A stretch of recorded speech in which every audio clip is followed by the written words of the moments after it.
DK넷 라디오 오늘의 핫 이슈입니다. 최현준 보도국장 오늘 어떤 소식인가요? 지난 주말 미 중서부와 남부 지역을 토네이도가 강타를 했습니다. 이에 막대한 피해가 발생을 했습니다. 사망자도 100명이 훌쩍 넘을 것으로 당국은 예상하고 있습니다. 이어서 미국 기업들이 코로나 바이러스 변이 확산에 따라 직원들의 사무실 복귀 시점을 연기하고 있다는 소식까지 함께 전하겠습니다. 네, 첫 소식입니다. 이 자연재해 관련 소식인데요. 미국에서 토네이도가 발생했었잖아요. 그 규모와 인적 피해가 엄청납니다. 그렇습니다. 지난 10일 밤 남부와 중서부 지역에서 토네이도가 동시다발적으로 발생을 해 막대한 피해가 났습니다. 켄터키주를 비롯해 알칸소, 일리노이, 미주리, 테네시, 미시시피 등 6개 주에 30여 개의 토네이도가 동시다발적으로 한꺼번에 발생을 했습니다. 토네이도가 휩쓴 구간만 227마일, 약 365km에 달하고 특히나 켄터키주에서만 거의 200마일을 휩쓸고 지나가면서 켄터키주에서 확인된 사망자가 80여 명에 달합니다. 네, 그런데 인명 피해가 계속 더 늘 것으로 보인다고요. 왜냐하면 실종자들이 워낙 많기 때문입니다. 앤디 비시어 켄터키 주지사가 13일 주 역사상 최악의 토네이도가 발생했다며 지금까지 확인된 사망자는 최소한 80명이지만 사망자가 100명이 넘을 것으로 보고 있다고 밝혔습니다. 비시어 주지사는 최소한 105명의 소재가 파악되지 않고 있다라면서 사망자 수는 의심의 여지 없이 늘어날 것이다라고 말했습니다. 네. 비시어 주지사는 토네이도로 가장 피해를 본 메이필드시를 방문한 자리에서 더 많은 생존자를 찾는 기적이 일어나길 여전히 바라고 있다라고 밝혔는데 지난 10일 밤 토네이도가 발생했을 당시에 이 메이필드의 한 양초 공장에서는 크리스마스 시즌을 앞두고 직원 110여 명이 야간 근무 중이었습니다. 그런데 94명이 일단은 생존한 것으로 확인이 됐고 인명 피해 규모가 애초 우려보다는 다소 감소했습니다. 예. 양초 공장 측은 근로자 가운데 8명의 사망을 확인했고 나머지 8명은 행방불명 상태이며 나머지 사람들은 토네이도 피난처에 대피했다가 무사히 귀가했다라고 밝혔습니다. 예. 한편 인명피해가 다소 줄어들긴 했지만 토네이도 피해 지역의 수만 명의 주민들은 전기와 수도가 끊긴 상태에서 앞으로도 몇 주는 더 보낼 전망입니다. 어제까지 켄터키에서만 28,500여 가구가 단전 상태였습니다. 네, 켄터키주에서 이렇게 엄청난 사망자가 나오고 있는데 이 사망자가 켄터키주에서만 나온 게 아니라고요. 네, 주말 구조 작업이 진행되면서 다른 주에서도 잇따라 사망자가 나오고 있습니다. 일리노이 주에서도 최소한 6명의 희생자가 확인이 됐습니다. 아마존의 물류 창고에서 야간 근무를 하던 직원들이었는데 토네이도로 인해 건물이 붕괴되면서 목숨을 잃었습니다. 이외에 테네시주에서도 4명, 알칸소와 미주리주에서도 각각 2명의 사망자가 나오는 등 13일 오후까지 희생자 수는 100여 명에 육박하고 있습니다. 네, 이 피해 규모가 상당히 큰데요. 연방정부 차원에선 어떤 지원이 이루어지고 있습니까? 조 바이든 대통령이 켄터키주에 비상사태를 선포했고 연방정부 지원금이 투입되도록 했습니다. 바이든 대통령은 트위터에 바이든 행정부는 피해를 본 지역 주지사들과 협력하고 있다면서 생존자 수색 작업과 피해 복구에 필요한 것들을 연방정부 차원에서 지원하겠다고 밝혔습니다. 그리고 연방재난관리청 FEMA의 디앤 크리스웰 청장도 CNN에 출연해서 구조작업에 총력을 다하고 있다고 밝혔습니다. 더 많은 사람을 구조할 것이라는 희망 여전히 품고 있다고도 강조했습니다. 네. 자, 이 토네이도 피해 지역 사진과 영상을 보신 분도 많으실 텐데 정말 이 바람이 핥히고 지나갔다라는 표현이 딱 맞을 정도로 뭐 건물들이나 집들의 흔적이 아주 뭐 초토화된 듯이 네. 사라졌어요. 이 토네이도가 왜 발생하는 겁니까? 토네이도는 대기가 극도로 불안정한 환경에서 형성되는 회오리 바람을 말합니다. 따뜻하고 습한 저기압과 차고 건조한 고기압이 충돌을 하면서 이 바람 기둥을 만들게 되고 이것이 나선형으로 회전을 하면서 맹렬한 속도로 지상의 물체들을 감아 올리는 것입니다. 미국에선 주로 중남부 지역에서 주로 볼 수가 있는데 보통 3월이나 4월 그러니까 봄부터 초여름에 걸쳐서 많이 발생을 합니다. 네. 뭐 우리가 사는 텍사스에서도 간간이 토네이도가 발생하지만 말씀하신 것처럼 이 3 월부터 5 월까지를 우리가 시즌으로 네, 알고 있는데 지금 12 월이잖아요. 한겨울에 토네이도가 발생한 거네요. 맞습니다. 춥고 건조한 겨울에 이렇게 강력한 토네이도가 형성되는 일 매우 드뭅니다. 자, 그런데 이렇게 예상치 못한 토네이도였기 때문에 피해가 더 컸던 측면도 있습니다. 네.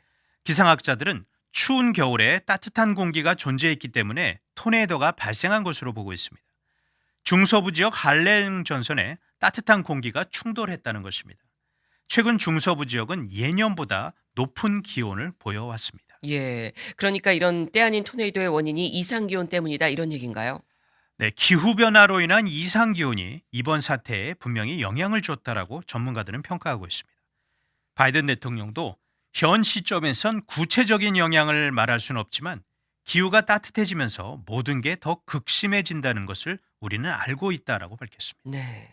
크리스 웰 피마 청장도 기후변화의 영향력으로 더 강력하고 파괴적인 토네이도를 불러왔다면서 이것이 뉴 노멀, 즉 새로운 일상이 될 수도 있다라고 전망을 했습니다. 네. 이 토네이도 관련해서 많은 보도들이 쏟아져 나왔잖아요. 뭐 네. 영상, 사진. 그런데 이 사진 한 장이 큰 화제가 되고 있죠. 네, 뭐냐면 토네이도로 날아간 한 가족의 사진이 무려 125마일 떨어진 곳에서 발견되는 일이 있었습니다. 네. 인디애나주의 한 주민이 우연히 자신의 차 창문에 떨어져 있는 오래된 사진 한 장을 발견을 했는데 이게 아무래도 토네이도로 날아왔을 것 같다는 생각에 소셜미디어에 이 사진을 올리면서 수소문을 했는데 실제로 사진 주인이 바로 켄터키주에서 나온 것입니다. 사진이 125마일을 날아간 거네요. 주를 넘어서 날아간 200km 정도 되죠. 그렇습니다. 그만큼 바람의 위력이 대단했다는 거네요. 맞습니다. 거기다 바람의 파괴력도 굉장했습니다. 테네시주와 켄터키주 일대 4,500세대의 정전이 되는 등 정전 피해가 막대했고요. 공장이나 상점이 붕괴한 경우도 많아서 인명 피해는 물론이고 재산 피해 역시 막대할 것으로 전망됩니다. 지금 한국 언론에 나온 보도를 보면 이번에 한인들의 피해는 일단은 없는 것으로 알려졌지만 예. 뭐 한인 동포들이 뭐 켄터키주에도 제법 사시기 때문에 피해가 아직까지는 확실하지는 않습니다. 네. 한편 역대 가장 많은 희생자를 낸 토네이도는 지난 1925년도에 발생한 토네이도로 미주리와 일리노이, 인디애나주에 걸쳐 총 220여 마일을 휩쓸고 지나가면서 총 695명의 사망자를 냈던 적이 있습니다. 네, 잘 들었습니다. 다음 소식입니다.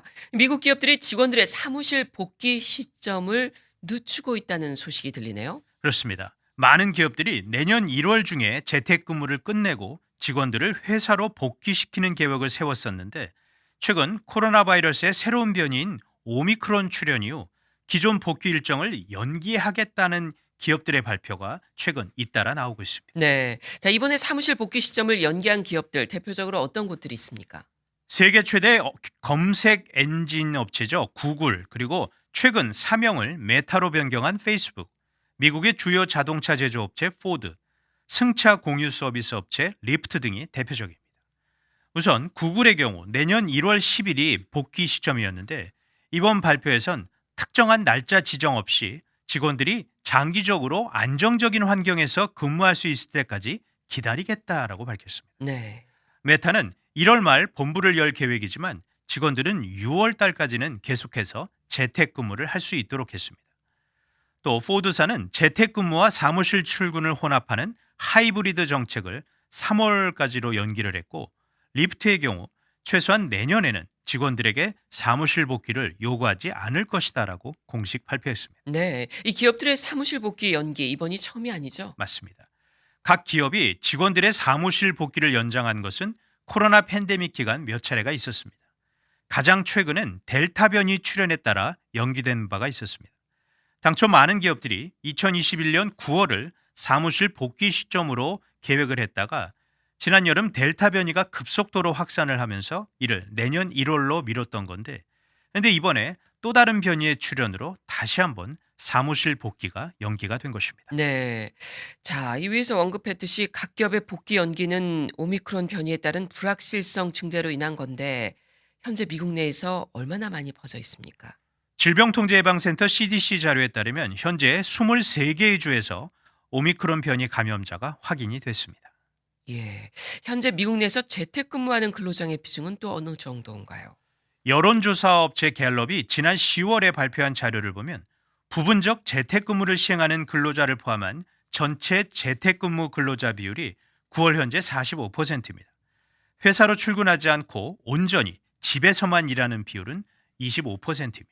네. 이 재택근무에 대한 근로자들의 생각은 어떤 식으로 나타나는지 집계가 됐나요? 네, 컨설팅 업체 글로벌 직장 분석과 또 원격 회의 장비 제조업체 아울랩스가 지난 9월에 설문조사를 진행한 뒤 11월에 재택근무 설문조사 5차 개정본을 발표를 했습니다. 이에 따르면 근로자들은 재택근무에 대해 대부분 긍정적으로 평가하고 있습니다. 설문조사 결과를 보면 응답한 근로자 가운데 90%가 재택근무를 통해서도 사무실에서 일할 때와 같은, 그리고 심지어는 더 높은 생산성을 발휘할 수 있다라고 답했고, 84%가 코로나 팬데믹 이후에도 재택근무를 하면은 행복할 것이다라고 답을 했습니다. 네. 이 고용주와 근로자들이 재택근무를 바라보는 관점은 어떻습니까? 다른가요? 동일한가요? 네, 설문조사 자료를 보면 어느 정도 관점의 차이는 있는 것으로 보입니다. 네. 풀타임으로 사무실에서 근무하는 것을 선호하는 근로자가 29%인 반면 이를 요구하는 고용주는 이보다 높은 39%였고, 반대로 풀타임 재택근무를 선호하는 근로자는 34%였는데 이를 요구하는 고용주는 26% 있는 것으로, 그러니까 다소 차이가 있는 것으로 나타났습니다. 네. 이 오미크론 변이가 출현하면서 뭐 상황이 또 달라지고 있지만 그전에 그러니까 출현 전에 미국 근로자들의 회사 복귀가 어떻게 이루어질 것으로 전망이 됐었는지도 궁금하네요. 네, 국제 자문업체 월리스타 워스와스는 540여 명의 고용주를 상대로 설문조사를 실시한 바가 있었습니다. 이들 고용주 업체에 포함된 근로자가 약 520만 명이었는데 이 중 현재 34%가 재택근무를 실시하고 있다면서 2022년 1분기에는 이 수치가 27%까지 떨어질 것으로 전망을 했습니다. 네. 하지만 이는 오미크론 변이가 나오기 전에 집계된 수치이기 때문에 현재 오미크론이 확산하고 있기 때문에 수치가 다소 올라갈 수도 있을 것입니다. 네. 잘 들었습니다. 지금까지 오늘의 핫 이슈였습니다.